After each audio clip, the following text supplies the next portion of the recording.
Unless you are marketing your business as a hobby, like you're doing it on the side, social media can seem like an absolute slog. If you're tired of the old cookie cutter marketing advice and want to take your personal brand to the next level with bold, actionable strategies that truly reflect you, you're in the right place. Let's untangle your marketing mayhem with Zoe, the video confidence coach, on the Unboring Your Brand podcast. Unboring Your Brand was recorded on Wadawurrung land.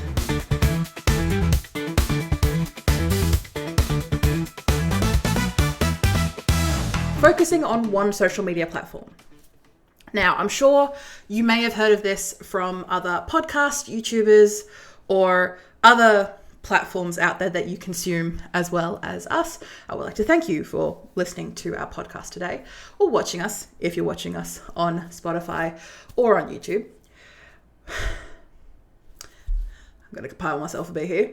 When it comes to social media, very much when it first launched, I was in school and it very much took over because it was this new, interesting, engaging thing and had progressively gotten more ubiquitous over time. Now, social media has gotten to the point where people are stepping away from it, are instinctively not spending their time there. And of course, these big behemoths of companies, these social media platforms, are panicking and doing their best to try and keep people on the platform so they can advertise more. They're going to do their best to try and keep everyone on. And when it comes to your work as a business owner, unless marketing your business is a hobby for you, it can feel like a slog. So using social media to promote your business. And that is the goal when it comes to the work that you're doing while you're on social media in the first place. Yes, there is the connection that you get from interacting with fans or with potential customers. There is the opportunities as a business to advertise and reach those potentially new clients, or maybe people who have heard of you, or even people who you've worked with in the past or who have purchased from you in the past. They can be reminded of your existence and go, oh, yeah, I really liked, what I bought from them, my services from them. Oh, I should hire them again. All right, I'll look into it. That prompt, that acknowledgement. But when it comes to using these social media platforms to organically reach people, that has become less and less achievable over time, just because of the amount of stuff that is on these platforms, because it is what a lot of people see, especially who are starting out in business, as a free marketing tool. And that's because it is. Like, you're not giving up any money up front. You're not paying for a billboard. You're not paying for leaflets. You're not paying to acquire email subscribers just yet. It's a fairly easy, straightforward. You could set up a page from your account or set up a profile, usually within 5 minutes. They make the process relatively straightforward. But as I mentioned before, unless you are marketing your business as a hobby, like you're doing it on the side, social media can seem like an absolute slog. And I was talking to a fellow business owner, a new business owner this week, who launched a couple of months ago. And she saw that I did digital marketing, the podcasting and the live streaming, and we had a chat about social media and just how over it she already is, despite the fact that she launched her business a couple of months ago. And she divulged to me that she was kind of already on the way out when it came to social media in general. And I don't want to bring you on a downer. If you are working on social media and it is working for you, like you have processes in place, you have the way of thinking about it, you have a consistent posting schedule, like you've got all these things in place, probably from years of trial and error, congratulations. If it's working for you, awesome, great, keep up the good work. But if you are starting new, it can be very much a Sisyphean task of pushing that boulder up a hill. Please let it be Sisyphus. Pushing that boulder up a hill just to have it roll back down again and you to just brush yourself off and do it again. It can feel very much like a hard slog. And as I was talking with her, it was becoming very clear that she had signed up to all the social media platforms that she could think of and then didn't really have any way of managing them and also being consistent with them. So after our chat, my objective question to her was, why do you need all of these social media platforms?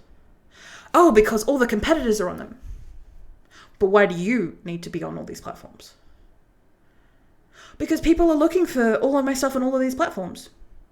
Sure, like I'm not denying any of these responses to my questions, but I'm asking for you, in all of the work that you're doing, the amount of time and energy and money that you're putting into getting posts created and generated and putting into these feeds for these social media giants, just to have them be gobbled up and be seen by like 3, 4, 5 people.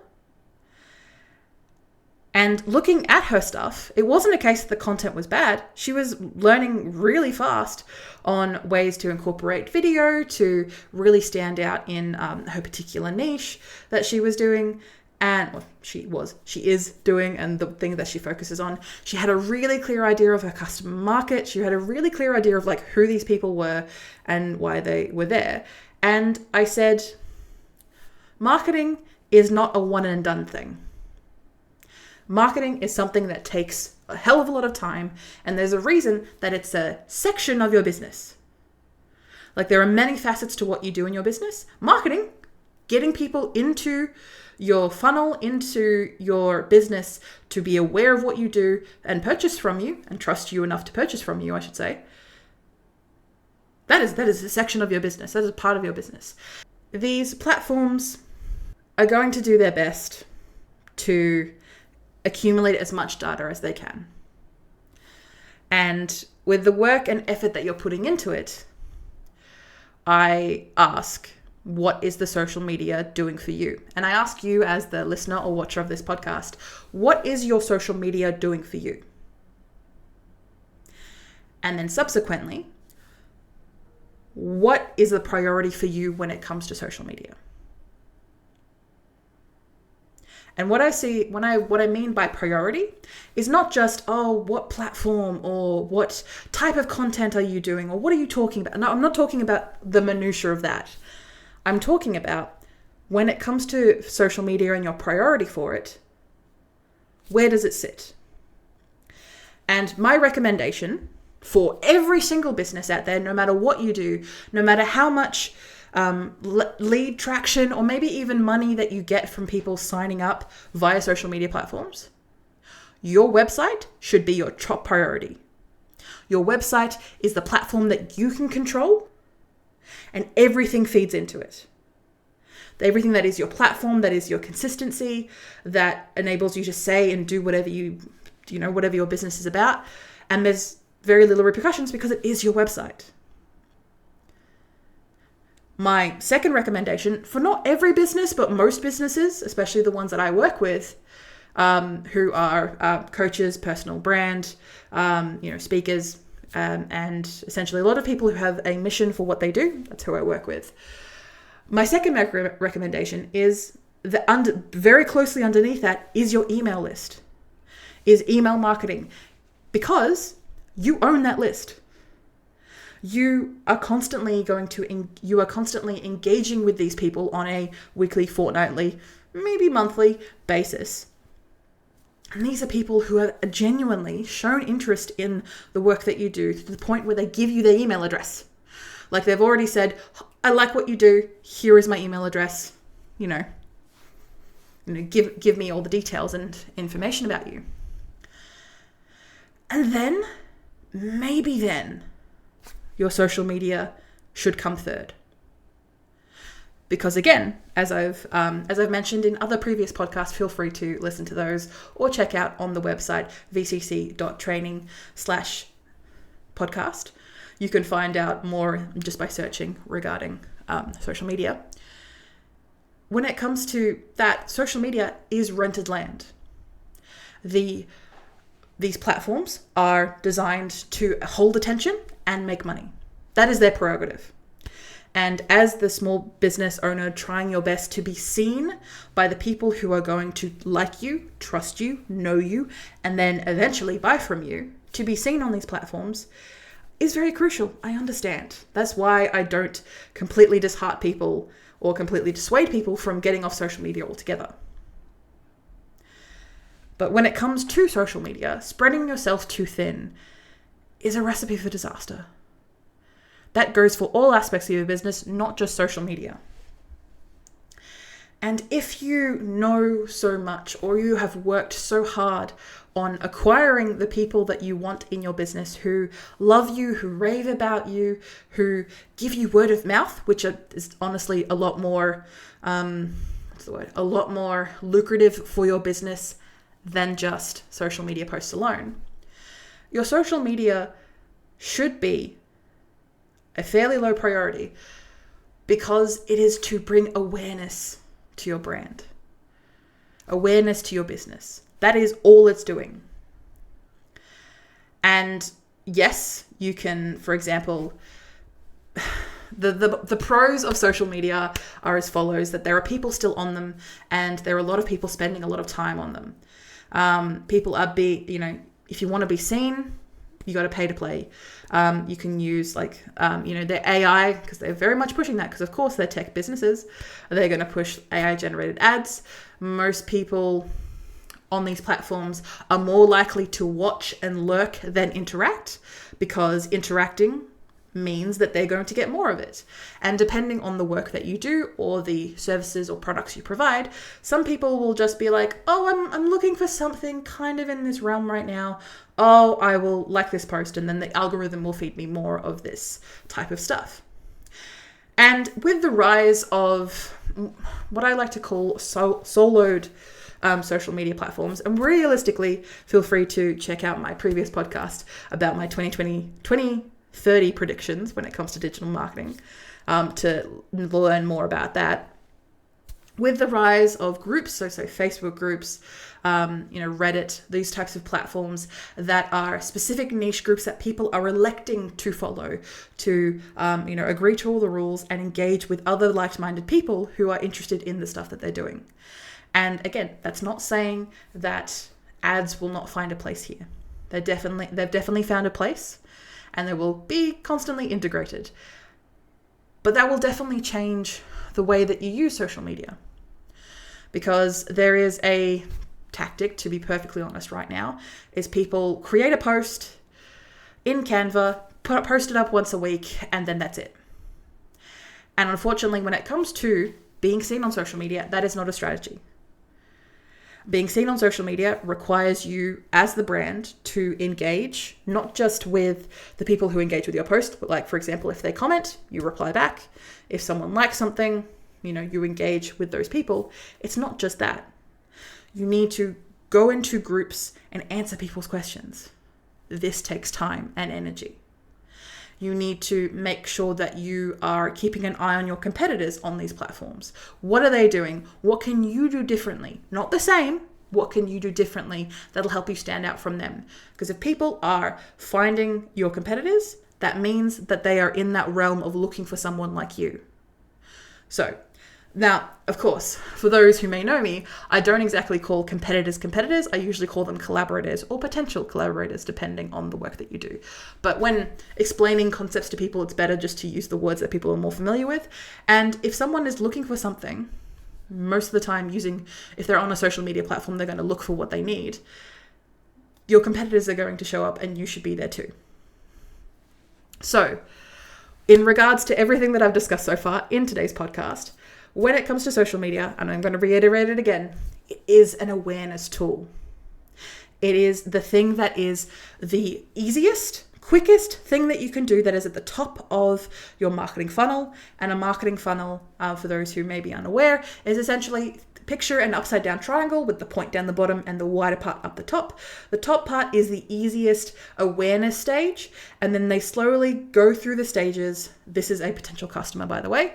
They slowly go through the stages of being aware of your brand, maybe seeing a couple of posts of yours, maybe hearing you on a podcast, or maybe coming across your website in a recommendation feed, whatever it is. And they slowly move down these different stages. Now, of course, every business is different, But most of the time, these stages are building the knowing factor, the liking factor, and the trusting factor to the point where they go on your website. And then that's pretty much a whole entire other funnel. But to get people onto your website, so then you can track who they are, depending, of course, there is a lot of...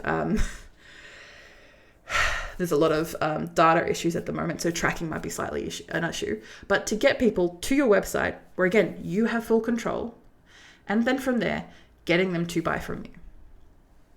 And out of everything that I've just described, that entire process, social media is one tiny little blip at the top, up the tippy top. So as I was, talking with this woman, and we discussed it's clearly causing you stress. It's clearly causing you overwhelm. And if you know your customer so well, and I say this with all sincerity, why do you need to be on those other platforms? What is the platform that they are going to be the most active on? Therefore, you should be active on there too. For example, the people that I work with, I put a lot more of my effort into my LinkedIn presence. Why? Because when people are looking for marketing and branding of the caliber and scale of the people that I work with, LinkedIn is the place that they go. They, lurk. For example, LinkedIn is notorious for people who lurk in the background, people who just look at posts. They watch them all the way through. They watch your videos all the way through, but they don't they don't, whatever those other emojis are. They don't comment, they don't share, they don't tag, they don't do any of that, but they are definitely engaged in what you do. And when you see them out and about in email lists, on other podcasts, again, wherever you come across them again, they will remember and recognize you. Because again, they have lurked in the background. So for example, with the work and the clientele that I work with, LinkedIn is my priority. LinkedIn is the work that I do. So that entails everything else that I do regarding social media. I build everything for LinkedIn, and then everything else follows. I use tools to schedule my social media so I don't have to do a lot of the legwork. And again, I build my platform, I build my content, I build my descriptions, I build my wording for a LinkedIn audience. I am moving into all of their additional features like newsletters and articles and all of these other things where previously I wasn't really engaging with before, but because I'm getting actual leads, hot leads and tractionable leads from LinkedIn, that's where my focus is going to be. I still have other platforms, which may seem quite hypocritical coming from me for this podcast episode, but because I'm not starting out, I have been in business in my life for 15 years so far, and I've been running this business for about 8 years. I'm at a point where it's not overwhelming and stressing me to have other social media platforms, but I still use my strategies to focus on LinkedIn first and then everything else following. And for her, we broke down and we had a bit more of a discussion about who her type of target market is, where she gets the most traction, where she gets the most bang for her buck, and where she should put her focus in. Not necessarily that she needs to delete these other platforms, not that she needs to get rid of these other social media platforms. I do not want to stress, do not delete these other platforms because you need to secure the name that you have for your brand. But point people to your website, point people to your platform, and in her case, Instagram was the best place for her. Point people to your Instagram. You'll have no idea how many TikToks I've come across that point people directly to their Instagram and say, hey, if you want to watch more of me, follow me on Instagram. If you want to engage more with my content, follow me on Instagram. There are so many people that I follow on YouTube who, again, point people to their Instagram as a way of collecting their followers and keeping them engaged. Now, if you've got that follow intact, I would definitely recommend pushing people more towards your website if you've got that follow account. But some people, we know when they go onto a website, there is an element of risk and I don't exactly know what I'm going to get. And if there's no way to keep in contact with you very easily and seamlessly, especially when they go to the front page of your website, so for example, joining an email list, they're not really going to do it. And again, having that option for people who want to be aware of you and can see you using a social media platform, especially one that you're investing your time in, is a good idea and a good straightforward plan going forward. Again, to limit the amount of work that you have to do when it comes to marketing your brand. So breaking it down when it comes to finding out. And I want to stress, when figuring out that one social media platform, do not just go with the one that you have the most followers on. Because it could be the case that maybe your Facebook has the most, followers or likes, for example. But that is the platform you've been on the longest, and it is getting like very little traction now. So what do you do? Well, first of all, you think about who exactly you're wanting to target, and actually think about, where are they found? Where are they interacting? Where are they communicating? Where are you going to find these ravenous fans, people who are going to love what you do and then give you so much word of mouth? Where are these people located? So then from there, when it comes to social medias, then being able to go, okay, and then look at your analytics. So your insights, you can find these in the settings page, usually on any of the social media platforms that you're looking at. And look over the past month, look over the past couple of months, and see what has been the most popular type of content. But also just regularly see how many people actually engage with what you do. Not necessarily see what you do, but actually comment, actually post. Oh yeah, the last thing I forgot to mention was that what platform has actually generated you leads? And if this does not apply to you, that's okay. You're working through it. What platform has actually given you leads? When you've worked or when people have purchased from you, what have you, make sure that you have at the checkout stage a simple questionnaire, less than 2 seconds, of where did you find us? Here is our, top 5 places where you would find us. Click, done, submit. And you will have that data to be able to use to be able to understand whether or not the work that you're doing is worth it. And say, for example, if it gets to say, you decide, okay, I'm going to focus on LinkedIn because that's where my people are and that's the work that I'm going to do. I'm going to invest my time with putting LinkedIn first. And if I've got the time and energy to post on other platforms, I will, but I will link everyone to my LinkedIn. That's what I'm going to do. So you do that for 6 months. You're going to see what happens. You're going to make sure that you're actively commenting and engaging. You're responding to posts or comments or groups that are related to what you do. You're actively engaging on the platform. And then you're going to see results. I guarantee, you're putting in that effort and energy that you were spreading across 5, 10 different platforms. You're now centering in on one, and you've given yourself a really clear metric in the sense of, I want to give myself 6 months. And if I do not get at least 2 leads, at least one that I can convert, then I'm going to reevaluate, get to that point, and then say, for example, okay, it's been 6 months. I've gotten maybe 4 leads, but none of them have been hot. Okay, let's look at the analytics. Okay, the analytics for the amount of work and time and effort that I'm putting into this platform is not really giving me the return that I need. I've also, 6 months in a business can also change quite a lot. All right, let me reevaluate. And then from there, if you want to move to one of your other platforms as your focus, then do it. Again, make sure that you let people know, hey, LinkedIn people, hey, we're going to be doing a lot more posts on Instagram. If you want to keep up to date, make sure to follow us on Instagram, follow da. But again, the amount of effort that you're putting across many will be more beneficial if you focus on one. And one thing that I do want to stress before we finish today's podcast episode is,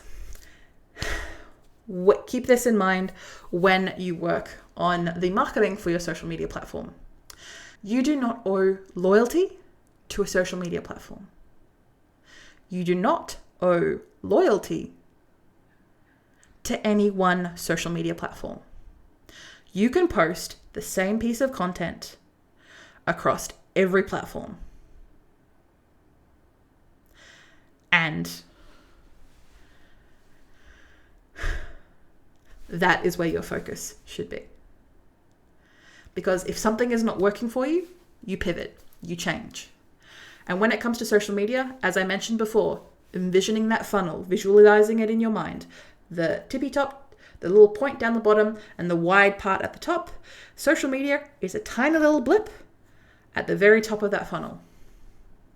It is good to be present. It is good to engage with your community. It is good to answer questions on social media and post, I would say, minimum once a week.